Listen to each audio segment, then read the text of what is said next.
बिहार के लोग, SC ST OBC के लोग देखें तो मेरा आप लोगों से कहना है ये सब ड्रामाबाजी है, ये करने के लिए हमारे लिए कुछ नहीं है। इनके हाथ में डमरू है, डमरू, हमें डमरू थमा देंगे, हमें जो है बहुत बड़ा वो दे देंगे कि आप इसे कैप्सूल दे देंगे, इस कैप्सूल को खाओ और मेरे उसमें सो जाओ। क्यों SC ST OBC के लोगों जागो, इतने महत्वपूर्ण पदों पे चुपचाप नियुक्तियां, पूरा का पूरा 100% आरक्षण स्वर्ण समाज को दे दिया देश के गरीब प्रधानमंत्री ने, देश के पिछड़ी जाति के प्रधानमंत्री ने, गरीब के बेटा ने। भूखे पेट भजन बिल्कुल भी नहीं होगा जब तक किसी व्यक्ति का भूख से पीड़ित है, भूख से उसका पेट खाली है और आप उससे किसी काम के लिए कहने लगो तो वो सबसे पहले रोटी मांगेगा, वो सबसे पहले कहेगा कि मुझे भूख लग रही है, मेरा पेट खाली है, मुझे सबसे पहले खाना दो और उसके बाद मैं जो भी काम करूँगा उसके बाद काम करूँगा, बाकी और काम मेरे लिए सब ज़्यादा प्रायोरिटी नहीं है, लेकिन सबसे पहले मुझे आप रोटी दो। तो हमारे जो ये कहावत जो हमारे देश के प्रधानमंत्री हैं, भारत सरकार के प्रधानमंत्री हैं, भारतीय जनता पार्टी के ज़्यादा प्रधानमंत्री हैं, तो मैं उन्हीं के विषय में कहना चाहती हूँ कि आपने बहुत ऊंचे ऊंचे मंचों से, जहाँ कई कई हजारों की संख्या, कई कई लाखों की संख्या को देश के प्रधानमंत्री ने संबोधन किया है और उन्हीं मंचों से आपने सुना होगा SC ST OBC के लोगों के लिए कि मैं पिछड़ी जाति का हूँ। अगर पिछड़े समाज की कहीं लोगों की संख्या ज़्यादा है तो वहाँ जाकर उन्होंने कि मैं पिछड़ी जाति से हूँ, मैं एक गरीब का बेटा हूँ, तो मैं गरीब लोगों की सारी समस्याएं, उनका उत्पीड़न, उनकी सारी समस्याओं से मैं वाकिफ़ हूँ। और मेरा वो मतलब मेरा कुल मिला के कहने का मतलब ये है कि वो SC ST OBC के लोगों को भावनात्मक रूप से यानी इमोशनल कर कर उन्हें अपने आप को ये दिखाकर कि मैं सिर्फ तुम्हारे हित की बात सुनूंगा, तुम्हारे हित की बात करूंगा, तुम्हें रोटी कपड़ा और मकान की बात करूंगा, जो तुम भूखे हो तुम्हें खाना दिया जाएगा, तुम्हारा विकास किया जाएगा। और जहाँ SC और ST की बात आई है वहाँ इन्होंने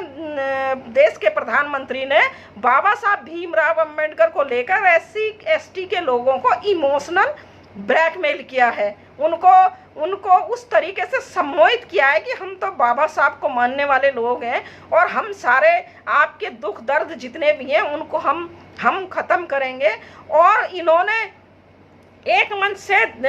देश के प्रधानमंत्री ने SC ST के लोगों के लिए कहा स्पेसिफिक कि जब एक कांग्रेस के राज्य में, जहां कांग्रेस की सरकार ही राजस्थान में, वहां कोई घटना अनुसूचित जाति के लोगों के साथ में घटना हो गई थी, तो उस घटनाओं को लेकर इन्होंने कहा कि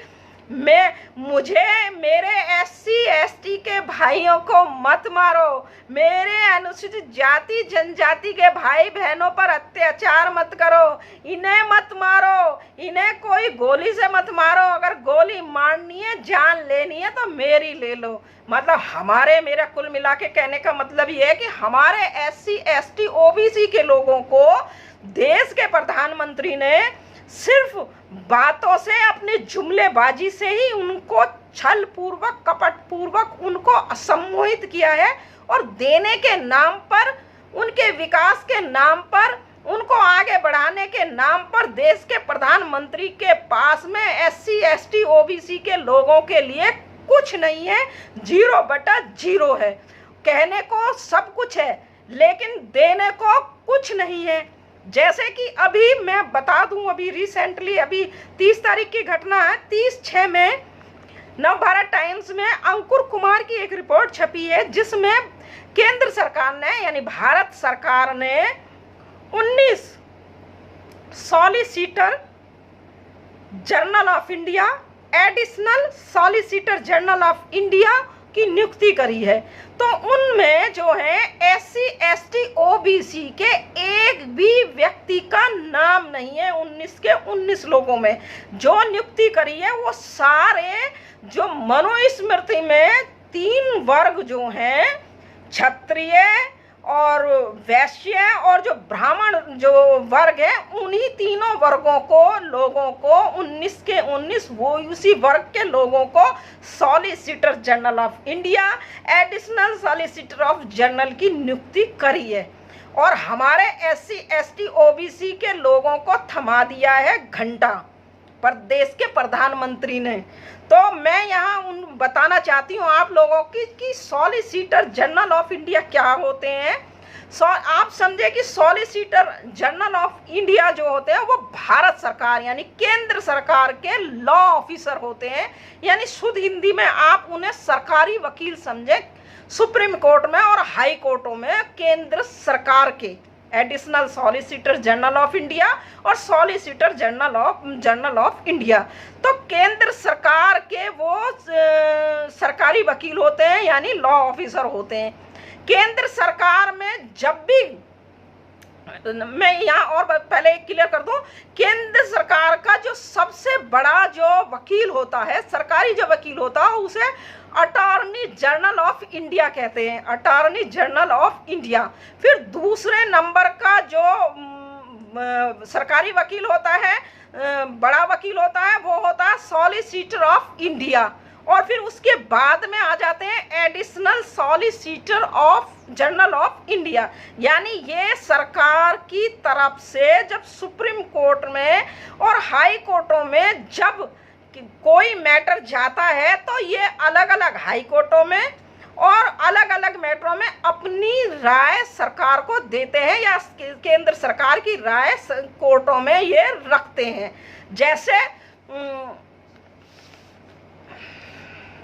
जैसे मैं आपको एग्जांपल देने लगूं कि जैसे प्रमोशन में आरक्षण का मुद्दा जब सुप्रीम कोर्ट में गया तो सुप्रीम कोर्ट में कि जो है सुप्रीम कोर्ट ने ये पूछा कि केंद्र सरकार से कि आपकी इसमें क्या राय है कि क्या प्रमोशन में आरक्षण होना चाहिए या नहीं होना चाहिए। तो इस बात को जो है केंद्र सरकार की इस बात को जो अटॉर्नी जनरल ऑफ इंडिया और solicitor of general of India जो है वो कोर्ट में रखेंगे केंद्र सरकार की राय को, मशवरा को, जो भी जवाब केंद्र सरकार का आता है। कुल मिला के ये जो है ये केंद्र सरकार के सरकारी वकील होते हैं, लॉ ऑफिसर होते हैं। और सबसे बड़ा अटॉर्नी जनरल ऑफ इंडिया, दूसरे नंबर पर जो सबसे बड़ा वकील होता है सॉलिसिटर जनरल ऑफ इंडिया, फिर एडिशनल जो हाई कोर्टों में नियुक्त किए जाते हैं। तो यहाँ मैं ये कहना चाहती हूँ कि 19 के 19 जो नियुक्ति की गई है वो सारी की सारे इन SC ST OBC के एक भी वकील उनको ऐसा काबिल नहीं मिला कि उनमें से एक वकील को एडिशनल सॉलिसिटर ऑफ इंडिया बना दिया जाता, या बैकवर्ड में से पिछड़ी जाति के तो प्रधानमंत्री हैं, पिछड़ी जाति के लोगों की भी नुमाइंदगी नहीं दी है, वकीलों को नहीं दिए। इससे ये जाहिर होता है देश के प्रधानमंत्री की मानसिकता को SC ST OBC के जो लोग हैं वो समझें कि सिर्फ ये लोग हमें अपनी जुमलेबाजी में, ये लोग हमें भावनात्मक रूप से हमें इस्तेमाल करते रहेंगे, प्रयोग करते रहेंगे, हमारा उपयोग करते रहेंगे, उपभोग करते रहेंगे। लेकिन जहाँ विकास की बात आएगी, जहाँ भारतवर्ष की विकास की मुख्य धारा में जुड़ने की बात आएगी, जहाँ हमारे समाज के विकास की बात आएगी, जहाँ हमारे होनहार लोगों को आगे बढ़ाने की, उनके विकास की बात आएगी, वहाँ हम लोगों को ये हमारे हाथों में थमा देंगे घंटा, और हम लोग उसी घंटा को लेके बजाते रहेंगे। हमारे जो पिछड़ी जाति के लोगों को मैंने सुना है, ये कहते देखा है कि लोग ये कहते हैं ये देश के प्रधानमंत्री पिछड़ी जाति के हैं, SC ST के लोग तो इसलिए चिढ़ते हैं। तो मैं आपसे जो पिछड़ी जाति के जो लोग हैं, मैं स्पेसिफिक आपसे कहना चाहती हूँ कि आपके पूरे भारत सरकार में कोई भी वकील ऐसा काबिल नहीं था कि जो वो एडिशनल जनरल ऑफ इंडिया बन जाता, सॉलिसिटर जनरल ऑफ इंडिया बन जाता, कोई नहीं। आपके भी हाथों में घंटा दे दिया, उसे बजाते रहो। अब मैं उन लोगों के नाम आपको बता देती हूँ जो केंद्र सरकार के सॉलिसिटर जनरल ऑफ इंडिया बने हैं। तो जो है सॉलिसिटर जनरल ऑफ इंडिया पहले थे वेणुगोपाल, नहीं, अटॉर्नी जनरल ऑफ इंडिया के वेणुगोपाल का 1 जुलाई से 1 साल के लिए इन्होंने उनका कार्यकाल बढ़ा दिया है। और फिर उनका जो है तुषार मेहता तुषार मेहता को भी, जो अटॉर्नी जनरल ऑफ इंडिया है, उनका भी 3 साल के लिए उनका भी कार्यकाल बढ़ा दिया है। उनको भी आगे कह दिया है कि आप 3 साल तक अभी और बने रहें तुषार मेहता जी को। अब जो हैं, जो एडिशनल जो इन्होंने केंद्र सरकार ने जो बनाए हैं additional solicitor general of India, तो वो हैं एक विक्रमजीत सिंह बनर्जी हैं, दूसरे हैं अमन लेखी जी हैं, तीसरे हैं माधवी दीवान हैं, फिर है KM नटराज हैं, फिर संजय जैन हैं, और फिर हाई कोर्ट के लिए भी इन्होंने जो 5 लोग जो आए, कलकत्ता हाई कोर्ट के लिए जो हैं YJ दस्तूर हैं, दिल्ली हाई कोर्ट के लिए चेतन शर्मा हैं, मद्रास हाई कोर्ट के लिए R शंकर नारायण हैं, पटना हाई कोर्ट के लिए डॉक्टर कृष्ण नंदून सिंह है, गुजरात हाई कोर्ट के लिए देवांग गिरीश व्यास है। तो इन लोगों की इन्होंने नियुक्ति करी है, और इनमें ये टोटल 19 हैं। तो इनमें जो है किसी भी एक भी SC ST OBC का कोई भी एक व्यक्ति भी इनको ऐसा नहीं मिला जिसको ये सुप्रीम कोर्ट में, हाई कोर्टों में नियुक्ति के लिए इन्हें ये रखते। जैसे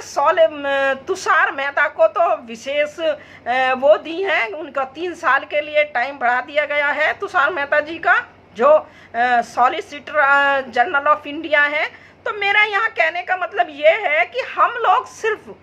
हम रैलियों में भीड़ बढ़ाने के लिए वोट बैंक और इनके मनुवाद और पाखंडवाद, यानी इनके हर काम के लिए जो है हम लोग हैं, यानी कुल मिला के आप लोग समझने का प्रयास करें कि ये लोग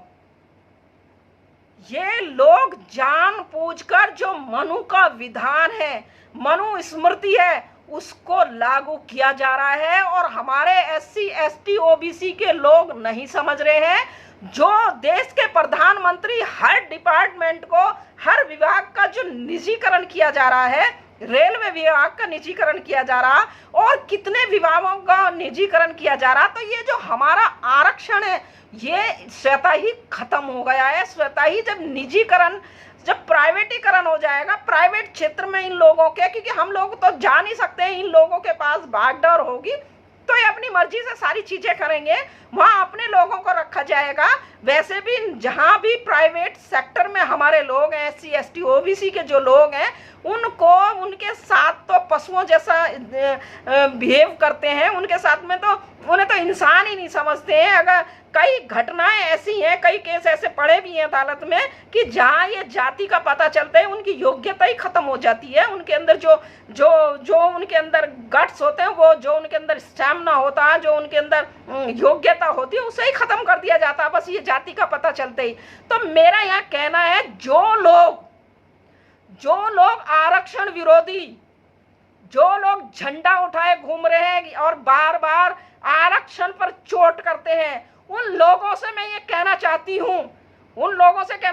कि अब आंख खोलकर और कान खोलकर सुन लो और आंख खोलकर देख लो। 19 इतने महत्वपूर्ण पद जो भारत